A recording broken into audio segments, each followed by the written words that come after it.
अभी देखिए, आज के पीढ़ी की सबसे ज्यादा जो हमारे इस समाज की फिसली हुई पीढ़ियां हैं, उनकी एक डिमांड जो है संपत्ति को बटोरना है। इसी शीर्षक से आज यहाँ है हमारा कि संपत्ति के प्रति युवाओं का आकर्षण। फिसली हुई युवा, सिस्टमेटिक जो युवा चल रहे हैं उनकी बात मैं नहीं कर रहा हूं। जो अनसिस्टमेटिक युवा है, जो नेट से प्रभावित है, समाज के कुछ धनी लोगों को देखकर प्रभावित है, या वो तरह तरह के जो है सामाजिक प्रेशर में जी रहे हैं, उनका मन क्या करता है वो थोड़ा सा मैं आपको बताने जा रहा हूं। सबसे पहले वो चाहते हैं कि शेयर के प्रति उनका आकर्षण है कि ज्यादा शेयर में निवेश करें और माल हो जाए। शायद उनको ये नहीं पता कि शेयर में निवेश कर देने से पैसा कैसे होगा, क्योंकि शेयर क्या है, कंपनी में पैसा जाता है और कंपनी को जब तक मुनाफा नहीं होगा तब तक क्या लगता है कंपनी शेयर निवेशकों को देगी। यानी अंततः ये पैसा जो है कंपनी बेनिफिट्स कमाती है जनता को अपने प्रोडक्ट को बेचकर। ऐसा नहीं है कि शेयर एक बोली लगा दिया गया और जिसको चाहे सो बना लिया। यानी कभी भी ध्यान रखेंगे कि जो एक उम्मीद लगाते हैं शेयर में, जितना शेयर आपको रिटर्न देता है उससे ज्यादा शेयर घाटा भी देता है, क्योंकि शेयर में कभी भी कंपनी वाले फायदे में रहते हैं, क्योंकि उनके पास एक से एक एक्सपर्ट होते हैं और वो एक्सपर्ट उनको बेनिफिट ज्यादा पहुंचाते हैं, छोटे छोटे हमारे और आपके जैसे निवेशकों को नहीं। तो युवाओं को चाहिए बिल्कुल ही कि शेयर के अनुभव उनके नहीं है, इसलिए वो इसमें निवेश न करें। नेक्स्ट है दलाली। जनरली नए युवाओं को देखते हैं, मैंने शुरू में ही कहा शॉर्टकट रास्ता अपनाते हैं, जैसे जमीन की दलाली। जमीन की दलाली में शुरू में जो मजे हुए दलाल है वो करते क्या, उनको कुछ बेनिफिट्स दे देते हैं, कहते मेरे साथ चलो।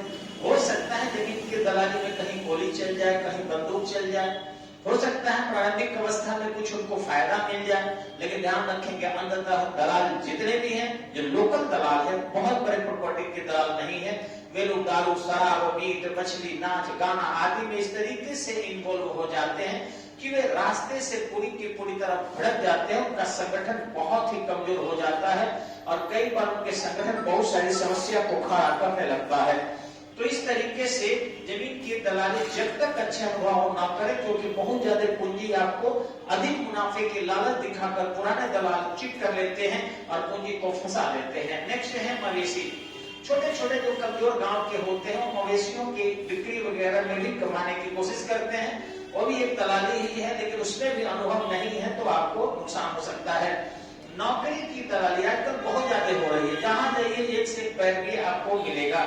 स्टेडियम में चले जाइए, पैरवी वाले मिल जाएंगे जो आपको नौकरी कराएंगे, डॉक्टर के पास चले जाइए, कंपाउंडर भी नौकरी कराने लग रहा है, आप किताब की दुकान पर जाइए, वहां भी आपको नौकरी के दलाल मिल जाएंगे। जहां जाएंगे डिपार्टमेंट के लोग तो इसमें खैर इन्वॉल्व है ही, जो किसी तरह से झूठ सांच बोलकर पैसे को बना रहा है, और आहरी बाहरी भी जितने हैं वो सब भी ऐसे काम कर रहे हैं जिससे बड़े पैमाने पर क्षति हो रही है।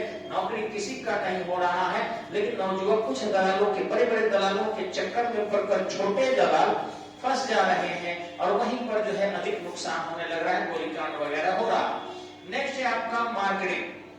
ध्यान रखेंगे आजकल बाजार में सामान खरीदने में भी दलाल बड़े पैमाने पर है। जैसे आप मार्केट में जाते हैं फ्रिज खरीदने के लिए, आपको तुरंत के तुरंत दलाल मिल जाएगा और वो कमीशन ले लेगा। गहना खरीदने जाते हैं वहां भी कमीशन ले लेगा। ये छोटे दलाल है लेकिन चल जाएगा, लेकिन उसमें युवाओं को आकर्षित होने की आवश्यकता नहीं है।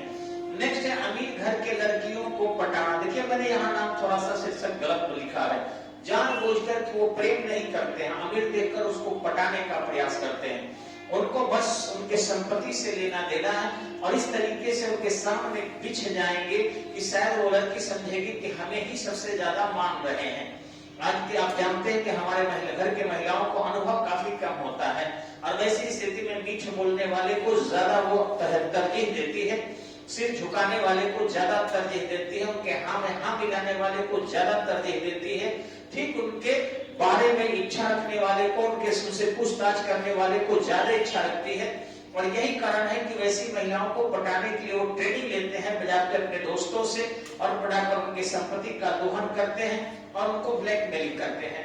दहेज एवं तिलक झूठ बोलकर, सत्य नहीं, अगर जॉब में भी है आप कमा रहे हो तो आपको पैसे की क्या जरूरत है, आपको डीएसपी बन गए, आप एसपी बन गए, कलेक्टर बन गए, या फिर आप दरोगा बन के फिर पैसे को मांगते हो। तुम ऑलरेडी सरकार के एम्प्लॉय हो और एम्प्लॉय को पैसे की क्या जरूरत है। लेकिन आप देख लेना कि ये तो बड़े लोग हैं, बड़े घाट, अच्छे पैसे इनको चाहिए।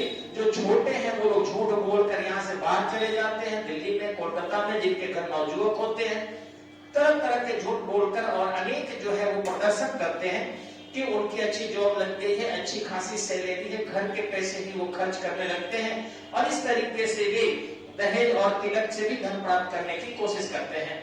नेक्स्ट है तस्करी। आज आप देखेंगे नौजुवकों में त्वरित पैसे के लिए, मैं बार बार कहता हूं कि त्वरित पैसे के लिए वो गांजा का, अफीम का, महिलाओं तक का तस्करी, किडनी का, ब्लड का, आंख का, मानव अंग का तस्करी में इन्वॉल्व हो जाते हैं, जो गैर कानूनी कार्य है। और इससे उनको भी शराब के तस्करी में, आपको शायद पता है बिहार के बहुत से लड़के इसमें शामिल है और ज्यादा से ज्यादा नौजुवक है। एकदम से विदेशी शराब जितना चाहिए आपको अवेलेबल करा देंगे, बस छोटे से पैसे के लिए, और जीवन अपना खत्म कर दे रहे हैं। तो ये एक चीज और सामने आया है, तस्करी। माता पिता से झूठ बोलकर, तरह तरह से वो माता पिता से झूठ बोल रहे हैं, पढ़ाई के नाम पर, कपड़े के नाम पर, इलाज के नाम पर बाहर जाते हैं, कहते हैं हाथ टूट गया, झूठी प्लास्टर करके उनसे पैसे डिमांड कर लेते हैं, अपने ही मोटरसाइकिल को किसी से चोरी करवा देते हैं और फिर उनसे पैसे मांग लेते हैं। ये सारी चीजें जो है माता पिता से झूठ बोलकर लगभग मैक्सिमम नौजुवक आजकल चीटिंग कर रहे हैं। कुछ ही लड़के इसमें बचे हुए हैं और उसका उद्देश्य आप जान रहे हैं क्या है, बस गर्लफ्रेंड को बस खुश करना, उनको इंस्पायर करना वगैरह वगैरह, उनमें निवेश करना। आगे है आपका चोरी, डकैती और लूट। ये घटना भी नौजुवक ज्यादा अंजाम दे रहे हैं। रास्ते चलते कहते हैं यार इसको छीन लिया जाए, किसी के अंगूठी छीन लेते हैं, किसी के सिगरेट छीन लेते हैं। और आप आए दिन देखे होंगे कि सोनपट्टी में जाकर और सोने की दुकान लूट लेना, एटीएम के कार्ड लेकर किसी का पैसा निकाल लेना, वहां मार लेना, ये सब जो है चोरी डकैती और लूट बड़े पैमाने पर नौजुवक कर रहे हैं। ये सब बहुत ही गलत तरीका है। विदेश जाकर वो ये नहीं जानते कि देश में जब काम नहीं कर रहे हैं तो विदेश के लोग क्या बिना काम किए उनको पैसा देगा? नहीं देगा।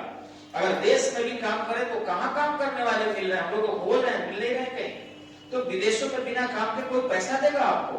तो ऐसे लोग बहुत ज्यादा सोचते हैं कि विदेश में बहुत पैसे लाएंगे और विदेश चले जाते हैं और बाद में वहां से रोते जाते वीडियो भारत सरकार को भेजते हैं कि हमें वहां से निकाल लिया जाए, हम फंसे हुए हैं, हमको वेतन नहीं मिल रहा है, हमको कोड़े बरसाए जा रहे हैं, हमको गलत गलत काम करवाया जा रहा है, हमको जिस काम को कम कर लाया गया था वो काम नहीं करवाया जा रहा है, हमसे ऊंट चरवाया जा रहा है, हमसे भेड़ चरवाया जा रहा है, उन ऊंट और भेड़ के बच्चों को गोदी में टांग कर जहां तहां घूमना पड़ता है, उनके लीद को साफ करना पड़ता है, वगैरह वगैरह। ये सब दुख रोते हैं। लेकिन वहां से आने के बाद आगे हम अनुभवहीन व्यवसाय बच्चे ज्यादा कर रहे हैं, नौजुवक आज के, उनको अनुभव नहीं है। किसी ने कह दिया आइस पार्लर खोल लो, खोल लिए।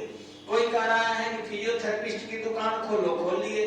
कोई कहता है नई 4-5 को रख लेना, बार्बर की दुकान खोलो, खोल लेते हैं। कोई कहता है किताब की दुकान खोलो, खोल लेते हैं। कोई कहता है मोबाइल की दुकान खोलो, नया जमाना है, ज्यादा आय होगा। कोई कहते हैं नहीं ये काम करो सीधे सीधे कि बाहर से प्रचुर के सामान मंगाओ, उसको सेल करवाओ, किसी स्टाफ को बैठा तो बढ़िया आय होगा। इस तरीके से वो ऐसे व्यवसाय में इन्वॉल्व हो जाते हैं जो शायद उनसे चलता नहीं है और अंततः उनको नए जो पैसे कमाने की, यानी कि संपत्ति के प्रति जो युवाओं की आकर्षण है वह एक दीवा स्वप्न बनकर रह जाता है। हमारा ये कहना है कि उस दीवा स्वप्न को छोड़िए। किसी भी चीज में संपत्ति जो है बहुत बड़ी चीज नहीं है, उसके लिए अनुभव प्राप्त कीजिए। और संपत्ति किसके लिए है? पहले आपके लिए है। और आप ही जब शुद्ध नहीं रहोगे, आप ही अच्छे से नहीं रहोगे तो संपत्ति अर्जित करके क्या करोगे? नमस्कार।